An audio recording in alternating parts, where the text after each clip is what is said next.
Miarabany pretandrazana rehetra manatena fahasalama tsara daholo nareo ny tokantrano any. Androany anatratra dingana lehibe mipetsika 390 000 tsika no manaraka amin'ny pejy. Tsy manaraka fotsiny mitaky ny mazava, mitaky ny pluralisme, mitaky ny liberté d'expression, ny mangarahara ary ny famarinana bebe kokoa amin'ny fomba fitantanana any Madagasikara malalatsika. Ho anareo izay vao tonga amin'ny pejy dia resiko mpitiavana be nareo. Tonga soa etsika dia miresaka politika dia miresaka ny Madagasikara malalatsika. Fa ataontsika amin'ny fepetra mazava foana izany. Zava-misy tonta-taratasy pièce ary vaovao afaka jeren'ny olona rehetra sy azo amarinina. Dia araka ny nampanantenako anareo dia manomboka androany ny rapport d'investigation momba ny paikady Rosy tao Madagasikara hatramina tongavan'ny colonel Mikaela eo amin'ny fitondrana. Afana be io lohan-kevitra io misy atsipirian'ny PDB ary sarotra raha atao fohy. Noho izany tsy vitana episode anankiray fotsiny ity fa volet maromaro no ataontsika. Dia isaky ny andininy dia misy sombina puzzle iray omenanareo. Izany hoe pièce supplémentaire du puzzle. Rehefa hitanareo daholo ny episode tsirairay avy izay nareo vao mahita ny tableau complet. Androany ny rapport d'investigation antsika dia resaka sujet extrêmement sensible sy manandanja be. Ny géostratégie sy ny fiaraha-miasa ara-politika sy ara-militaire teo anivon'ny Russie sy Madagasikara. Misy fanontaniana maro mipetraka fa nahoana ny Rosiana no liana amin'ny Madagasikara? Ahoana marina no idiran'ny Rosiana tsehatra ao Madagasikara? Iza avy ny olona miasa ao ambadika ny sehatra amin'ity rapprochement ity. Inona ny tanjona dia inona ny contrepartie mety takalony? Ary indrindra inona ny vokatra ao amin'ny Madagasikara? Mba hamaliana an'ireo fanontanianareo dia hozarana roa ity video ity mba ahafana manazava tsara ny zavatra misy rehetra. Ny tapany voalohany izay hojerentsika androany dia ametraka fototra isika. Nous allons poser les bases. Hojerentsika eto ny historique, ny homme de l'ombre, ny livraison militaire, ny présence russe ary ny premiers éléments de cette stratégie. Dia ny tapany faharoa amin'ny épisode manaraka dia idirantsika lalala kokoa ny analyse. Ny tena tanjona ny tombotsoa géopolitique, mety ho fiankenan-doha koa ny risque de dépendance, ny contrepartie possible sy ny conséquences possible. Koa manasa anareo anao like, anao commentaire, anao partage, apartao. Eran'ny rehetrarehetra fatatsika fa ny pasika koa moa signaler foana. Manasa ny personne active, PDB mihitsy anareo no actif amin'ity page ity izarana azy au maximum. Dia alohan'ny hanomboantsika ny tantara dia il est important de comprendre hoe fa manina ny rapprochement russe. Dia tsotra ny valiny. Satria nandrisy ny hetsi-bahoaka tamin'ny octobre 2025 iny, dia naneho ny hevitra ny vahoaka malagasy. Ny taky ny fandravahan-drafitra izy. Ny dissolution des institutions izay nova ho source de dysfonctionnement de l'État. Izao indrindra no lazain'ny Lazarasa version momba an'izay. Misy mpanangataka fanavozana izany tiany kianjana ray azy mba mamoay anareo raha misy olona nangataka an'izany hoe mitaky fanavozana. Zavatra nitakin'olona teny dia hoe mitaky fanovana lavitra. Nisy koa olona nangataka rapprochement tous azimuts any Russia teny an-kianja. Fa manina no important no mampatsiahy an'izay? Satria ny tokony misy ao an'io pouvoir io dia mametraka amin'ny place ny nouveau système politique. Tsy tokony andraikitra an'io fahefana io ny manao fanovana lehibe satria tsy manana mandat populaire ireo. Ary tsy tokony mamatra Madagasikara mandritra ny taona maromaro ireo. Nahoana? Pourquoi? Satria tsy voafidim-bahoaka ireo fitondrandreo, tsy manana légitimité ireo. Soyons honnêtes, ny fahefana nivoaka tamin'ny latsabato, sortie des urnes, sy ny fividianana mangarahara ihany no mananjo, manao changement majeur sy miengagé ny tany à long terme. Tsy manana légitimité ireo anao accord bilatéraux.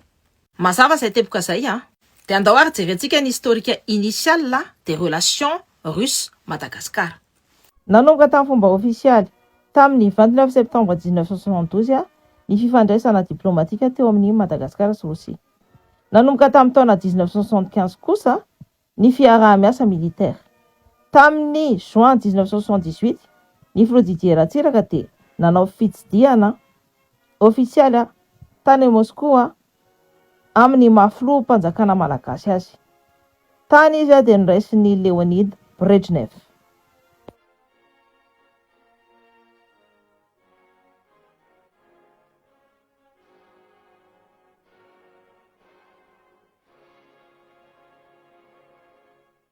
Tsy voamaly akory ty fifandraisana ty fa efa nianantsika io Fatatsika ny lafy tsarany dia fatatsika koa ny lafy ratsiny. Mampiahy antsika amin'izao dia tsy ny fifandraisana miaraka amin'ny Rosianina fa ny accélération brutale tous azimuts hatramin'ny nahatongavan'ny colonel Michael eo amin'io fitondrana io. Eo dia misy fantaniana maro mipetraka, iza no niatrika an'io safidy io iza no miasa eo ambadika ao, dia iza ny varavarana idiran'ny Rosia ao Madagasikara, dia tsotra ny valiny isy teny. Ny canal informel ampiasain'ny Siteny dia mandalo amin'ny Marius Visser, filohan'ny Fédération internationale de judo, olom-pirenena autrichien ary olona akaikin'ny Vladimir Poutine. Vladimir Poutine ihany koa dia ceinture noire de judo. I Siteny sy Visser dia cofondé entreprise tamin'ny 2012 dia ny anaran'io entreprise io Liberty Madagascar SARL. Araka ny voalasan'ny Le Monde dia io société io dia spécialisé amin'ny fividianana sy fanondranana pierres précieuses sy métaux précieux. I Visser nanoana ny Siteny tamin'ny rafitra ambony amin'ny judo maneran-tany. No comment momba le olona eo anelanelan'ny Siteny sy Visser tamin'ity sary ity. Kehitrina dia mazava tsara amintsika ilay izy, ny lalana ifampifandraisantsika amin'ny Rosia dia mandalo amin'ny lalan'ny judo. Mazava ho azy, le judo passe par Visser et Visser passe par Siteny. Jerentsika ny fomba tsikelikely nametrahana ny fifandraisana io tao aorianan'ny Elan-Rajoelina. Andro izy tao aorianan'ny investiture dia niraisin'ny colonel Michael tamin'ny fomba officiel ny 21 octobre 2025 ny ambassadeur de Russie Andrei Andreev.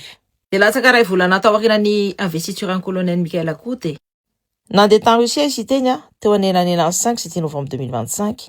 En fomba officiel des missions parlementaires ny voalaza. Ny prétexte naseho ny 13e sommet international du sport tany Moscou. Jerentsika akaiky hoe inona no miafina ao ambadika an'io mission io. Ny première journée ny andro voalohany aloha dia tena consacré-ndrareo amin'ny sport. Fa ny fianana manaraka kosa dia nanondro agenda diplomatique structuré dont le sport n'est que l'habillage. Sport zany endrika ivelany fotsiny. Tsy nakany Moscou Siteny iresaka judo fotsiny. Tonga eo izy hanokatra canal direct avec les institutions russes. Hanokatra canal amin'ny vatana zany miaraka amin'ireo institution russe. Ny resaka énergie, économie, média, coopération izy Nifakahita tamin'ny acteurs précisément sélectionnés capables de structurer une présence russe durable à Madagascar. Zany hoe olona afaka manangana fipetrahana maharitra ho an'ny Rosiana ao Madagascar. Niaraka tamin'ireo député Irmar maromaro izy. Iverina amin'ireo député maromaro ireo ireo député Irmar maromaro za amin'ny épisode natokana amin'ny économie, ny stratégie médiatique ary ny stratégie culturelle russe. En décembre 2025 kosa dia nisy délégation russiana tonga tao Madagascar. Tamin'ity indray mitoraka ity dia tsy nafenatsona ny volet militaire fa naseho mazava tsara.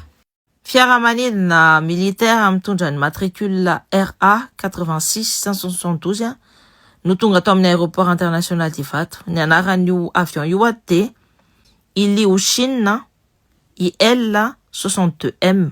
Fiaramanidina de transport gouvernemental sy militaire russi. Araka nasiany plan de vol dia nandao amin'ny Moscou io fiaramanidina io teo amin'ny base aérienne Kaij Medjemam ny 17 décembre 2025. Dia aveo dia nakany Brazzaville izy. Dia nandao amin'ny Brazzaville izy nandeha nakany amin'ny aéroport international ny Seychelles. Amin'ny 20 décembre 2025 avy tamin'ny aéroport international ny Seychelles dia niainga nakany Antananarivo Ivato ilay fiaramanidina.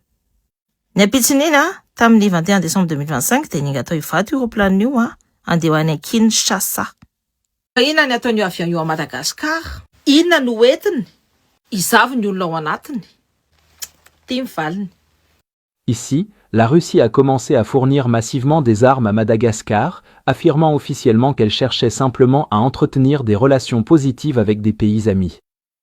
Cependant, le chef de l'unité des opérations clandestines russes a lui-même été chargé de superviser personnellement la livraison, ce qui indique que les intentions de la Russie sont bien plus profondes qu'il n'y paraît. Selon Bloomberg, la Russie a entamé des livraisons d'armes au gouvernement malgache dirigé par l'armée. Le 20 décembre, un avion de l'armée de l'air russe aurait atterri près d'Antananarivo avec à son bord 40 militaires russes et 43 caisses d'armes. L'envoi a été décrit comme du matériel militaire destiné à renforcer les capacités opérationnelles des forces armées malgaches. Bien que de telles livraisons soient cohérentes avec les activités plus larges de la Russie en Afrique, l'opération se distingue par le fait que le chef adjoint du GRU, commandant de la tristement célèbre unité 29155, a été chargé de représenter la Russie et de remettre personnellement les caisses d'armes, ce qui révèle un niveau d'implication stratégique bien supérieur à ce que l'on pourrait croire. Raha fitina zany dia iny avy ina dia nitondra délégation rosiana dia tao anatin'iny délégation ina nisy 40 militaires russes. Tsy délégation diplomatique io sady tsy mission humanitaire koa fa livraison militaire structurée. Milamina tsara zany dia iverena koa ireo livraison d'armes ireo rehefa avy eo.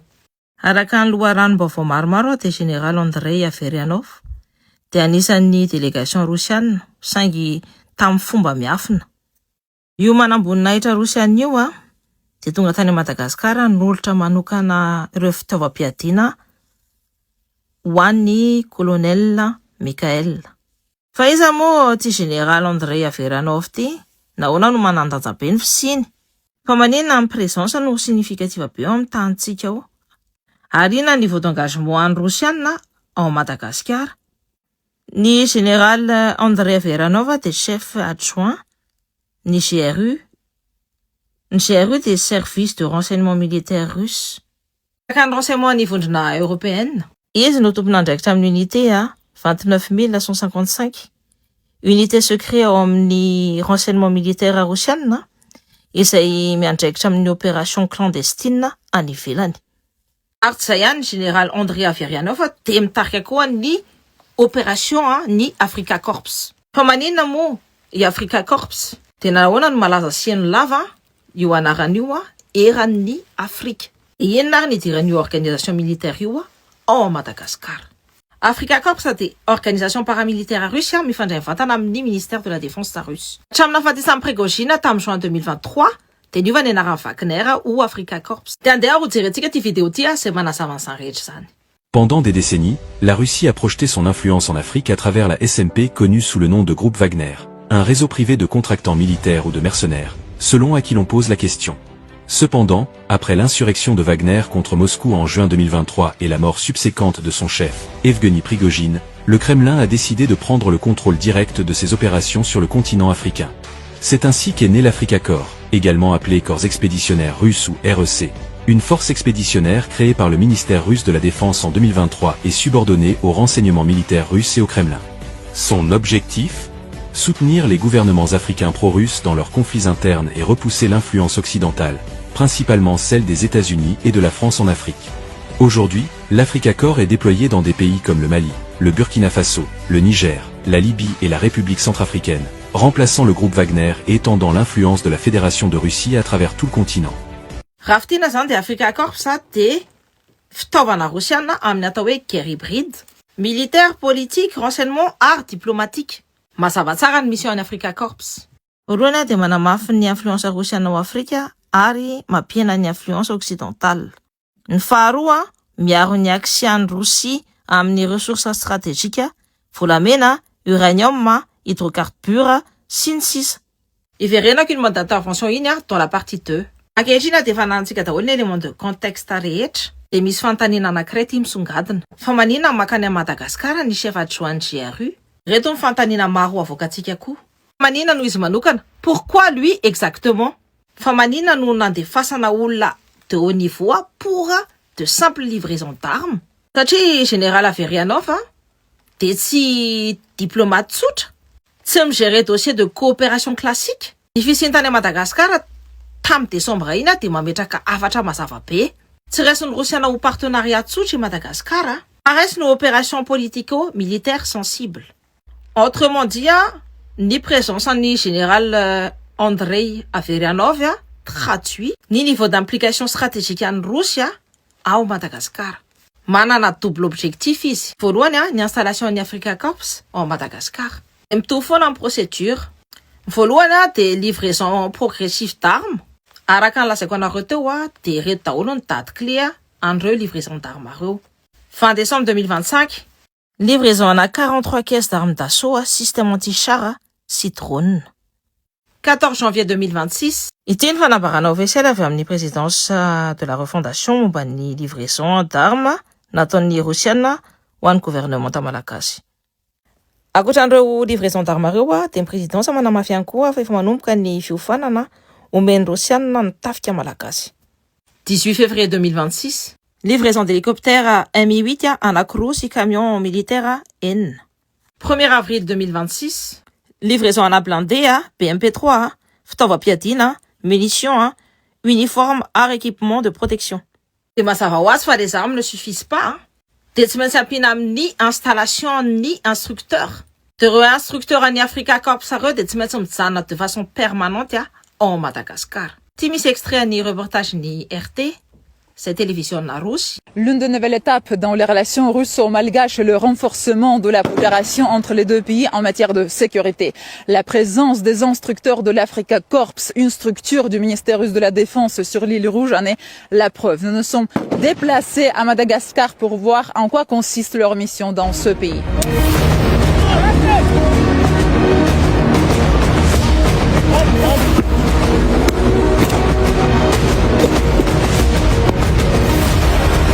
Instructeur any Africa Corps ireo dia manana mission mazava. Manofana ny militaire malagasy mandritra ny 8 semaines. Amin'izao fotoana izao dia efa nisy promotion iray nahitana 140 soldats voaofana amin'ireo 216 militaires ny anatra ireo. Dia ny tanjona faharoa dia ny fiarovana ny pouvoiran'ny refondation. Dia io fiarovana io dia miseho amin'ny renforcement de sécurité rapproché ny colonel Randrianirina. Araky ny tanareo amin'ity sarty dia ny colonel dia arovan'ny élément ny Africa Corps. Ny formation sy ny armement ny régiment ny garde présidentielle RGP dia tafiditra tanteraka ao anatin'io dispositif de protection io. Zao laza PRRM momba ny resaka io. Puisque les instructeurs qui sont arrivés ici viennent de l'armée russe, ils travaillent au moment où l'on parle maintenant, et on pense que cela pourrait apporter du changement. Les instructeurs de l'armée russe apprennent beaucoup de choses à nos éléments, surtout aux soldats qui sont en charge de la sécurité du palais en ce moment. Io logique dia mitovy amin'ny modèle russienne efa hita tany Afrique centrale sy tany Sahel. Ary tsy mijanona ho an'ny colonel Michael Rery io fiarovana io. Fa mitatra any amin'ny olona manandraikitra ambony ihany koa toy ny filohan'ny antemera-pirenena.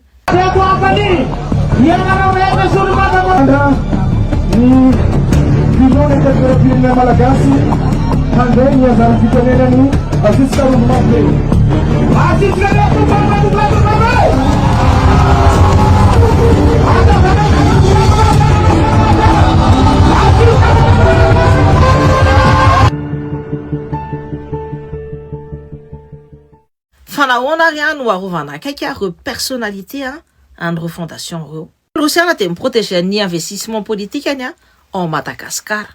Dia ny olona protégeny ny olona arovany dia olona par affection diplomatique. Miaro ny fifanekena natao tao ambadika. Miaro ny investisseur stratégique dia miaro n'izay zavatra ahafahana mitazona ny toerany sy miaro ny tombotsoany. Voilà pourquoi cette protection est importante à comprendre. Iverenako lalala kokoa io amin'ny partie 2. Manaiky an'io fiarovan'ny Rosiana io régime de la refondation io satria fragile ny pouvoir zareo. Pouvoir mipoitra avy amina crise politique sy crise militaire io. Pouvoir exposé au risque permanent de déstabilisation koa. Zany hoe ho an'io fitondrana io dia ny fiarovan'ny Rosiana dia antoka haveloman'ny pouvoir ara-politique. Ho an'ny Moscou kosa dia faravarana fidirana stratégique ao Madagascar io. Présence russe io dia tsy miseho limité amin'ny lapam-panjakana sy ny birao.